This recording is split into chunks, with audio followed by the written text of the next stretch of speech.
Olá, é um prazer enorme estar de volta aqui com você e nesse vídeo nós vamos falar sobre conexões positivas em sala de aula. E para começar eu gostaria de trazer uma frase de um psiquiatra famoso chamado Jung, Carl Gustav Jung, que ele fala assim: domine todas as teorias, conheça todas as técnicas, mas ao tocar uma alma humana, seja apenas outra alma humana. E essa frase é muito profunda no que se tange a conexões positivas, porque ele traz algumas coisas que para mim são muito relevantes. É muito importante sim você ter conhecimento das teorias e das técnicas, porque isso faz parte do processo de comunicação e de conexão como um todo. Porém, quando você estiver com alguém, quando você for se conectar com alguém, nós precisamos ir além das informações e das técnicas. Só que nós precisamos estar conectados com a nossa alma, com a nossa essência, para poder conectar com a essência do outro. E muitas vezes o que nós buscamos num processo de comunicação é poder realmente estar por inteiro com o outro. Só que nem sempre a pessoa que está do outro lado está aberta a se conectar. Muitas vezes, um aluno, por exemplo, ele está mais interessado ali nos jogos, nas redes sociais, no coisas que estão povoando ali o smartphone dele, do que realmente estar conectado de uma forma aberta, de uma forma transparente para uma conversa. E para evitar a dor, para evitar a frustração, para evitar essa sensação muito desconfortável de você querer se conectar com alguém e a pessoa não está aberta, o que é mais fácil fazer? Manter a porta aberta ou tirar o time de campo? Eu fecho a relação aqui, fecho o canal de comunicação, porque isso me protege da frustração de não conseguir chegar no outro, só que ao mesmo tempo isso limita toda a comunicação subsequente. E a pergunta é: como fazer para ter essa conexão de uma forma mais clara? Antigamente, existiam duas formas de você se fazer respeitado. Uma delas era por meio da influência, de uma forma positiva, e a segunda era a partir do medo. Influência significa você ter uma atitude, uma posição aberta, uma atitude coerente, realmente ser o exemplo.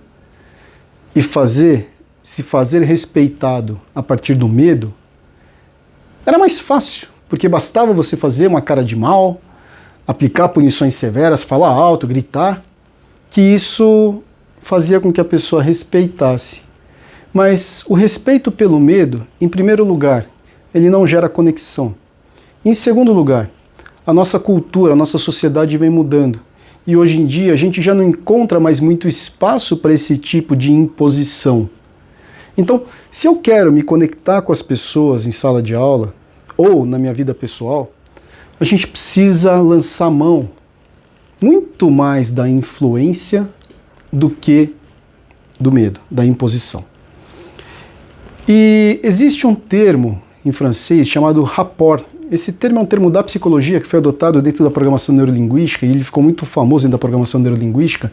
E rapport é uma palavra que traduz, a tradução disso seria, o significado dessa palavra em francês é reportar, mas o sentido dela é você entrar em sintonia com a pessoa, num regime de influência mútuo.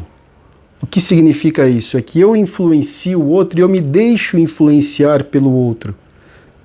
Eu conduzo, mas também me deixo ser conduzido em alguns momentos pelo outro, de uma forma mútua. E para atingir esse ponto, é muito importante que você esteja genuinamente interessado em saber quem é essa pessoa com que você está conversando. Quem é, não só em termos de nome e número de chamada, ou a idade ou a série que ela pertence, mas conhecer um pouco mais da história dessa pessoa. Quais são os interesses, quais são as dores, quais são as preocupações, o que está acontecendo realmente ali com aquela pessoa. E na medida em que eu tenho esse interesse genuíno em saber quem é essa pessoa, quais são as suas dores, quais são os seus sonhos, os seus desafios, começa a ficar mais fácil estabelecer essa conexão positiva. Mas isso não é o suficiente. Esse é um começo. Uma coisa que todo ser humano quer é carícia e reconhecimento. Ou seja, é receber feedbacks, quer seja de uma forma positiva, e se não tiver positivo, vai buscar de uma forma negativa, mas as pessoas, elas não toleram a indiferença. E o ser humano vai fazer de tudo para ter carícia e reconhecimento, porque ele não tolera a indiferença. Essa carícia e esse reconhecimento pode ser físico, psicológico e preferencialmente de uma forma positiva. Então, uma carícia física, um reconhecimento físico de uma forma positiva seria, por exemplo, um abraço. Um carinho, um reconhecimento psicológico de uma forma positiva a partir de um elogio, de algo que realmente é colocado daquilo que a pessoa fez. E para estabelecer essas conexões positivas, nós precisamos nutrir essas conexões. E uma parte disso é por meio de carícias e reconhecimento. E a melhor forma de você dar reconhecimento para uma pessoa é ouvindo. Um processo que você deve conhecer chamado de escuta ativa, que é ouvir de uma forma atenta realmente aquilo que a pessoa está colocando. Um aluno que tem uma dúvida em sala de aula e ele se sente ouvido na sua dúvida, o vínculo que ele gera é muito maior. Alguém que está contando para você uma história e ela se sente realmente ouvida naquela história, o vínculo que é gerado é muito maior. Ouvir não significa que você tenha que resolver o problema do outro, porque muitas vezes a pessoa só quer, ao colocar aquilo para fora, ela mesma vai elaborando a sua questão. E veja, estabelecer conexões positivas não significa que você tenha que ser o terapeuta do outro. Não é esse o objetivo, ou o conselheiro do outro, não é esse o objetivo. É realmente estar ali por inteiro para o outro. Então, quando nós temos um interesse genuíno na pessoa, saber quem é essa pessoa e entramos num espaço de escuta, isso facilita muito a construção desse vínculo. Mas isso é uma parte, isso não é suficiente. São coisas importantes, mas elas não são suficientes. Para dar suficiência nisso, a gente precisa de um terceiro elemento, que é atitudes coerentes. Por quê? Porque não adianta nada eu querer saber quem é a pessoa, eu ouvir a pessoa, só que eu começar a agir de uma forma muito incoerente. E saio, de repente, ouço o que essa pessoa está falando e pego isso que essa pessoa falou e saio contando para todo mundo. Essa incoerência quebra esse vínculo. Então, junto com interesse genuíno e escuta, é importante que para você estabelecer conexões mais profundas, você tenha uma atitude coerente. E atitude coerente significa fazer aquilo que é certo porque é certo. É ok eu cobrar um aluno que chegou atrasado numa aula, desde que eu chegue também seja pontual. Porque se eu não sou pontual, como é que eu vou cobrar a pontualidade de alguém? E na forma de cobrar, quando a gente cobra de uma forma clara e ao mesmo tempo pacífica, isso muda completamente a regra do jogo. Uma coisa é a gente cobrar na base da imposição. Você tem que chegar na hora porque eu estou mandando.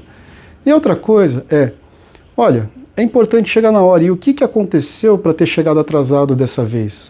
Mas no interesse genuíno, porque muitas vezes é feita essa pergunta, o que aconteceu? Mas você já sabe aqui internamente a resposta. E a resposta que a gente constrói aqui internamente muitas vezes é num tom pejorativo, não é num tom real de tentar clarear aquilo que está acontecendo.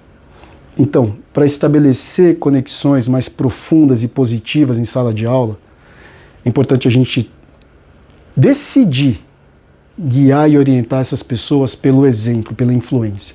Para isso, interesse genuíno. Segunda coisa, ouvir. E o terceiro, uma atitude coerente em sala de aula.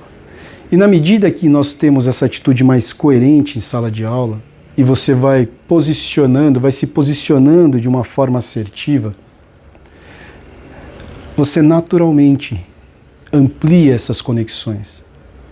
Ao ser genuíno, as pessoas enxergam a beleza da espontaneidade dessa genuinidade. E isso reforça esses vínculos. E veja, existe uma diferença muito grande entre eu querer estar com as pessoas e desenvolver uma relação positiva, uma conexão positiva, e eu ter medo de desagradar o outro. E se eu estou com medo de desagradar o outro, eu já estou logo de cara desagradando. Então, observa, a partir de onde que você quer construir essa relação mais positiva, essas conexões mais positivas. Escolha um ponto de partida. De repente é decidindo saber um pouco mais quem são essas pessoas, de repente é decidindo ouvir um pouquinho mais, de repente é simplesmente decidindo internamente ter atitudes mais coerentes. E se você quiser fazer as 3 coisas, excelente. Mas eu tenho certeza absoluta que você será lembrado por um bom motivo. Então, experimente, escolha um ponto de partida e comece, porque eu tenho certeza absoluta que os resultados valem muito, mas muito a pena. Pode demorar um pouquinho para aparecer, mas vale muito a pena. Para mim é uma honra, um prazer enorme poder ter compartilhado com você essa jornada, compartilhado com você um pouco daquilo que eu acredito, muito daquilo que eu faço no meu dia a dia, tanto nas minhas consultas com os pacientes, quanto na minha vida pessoal. É um prazer, é uma honra. E conta comigo para o que você precisar.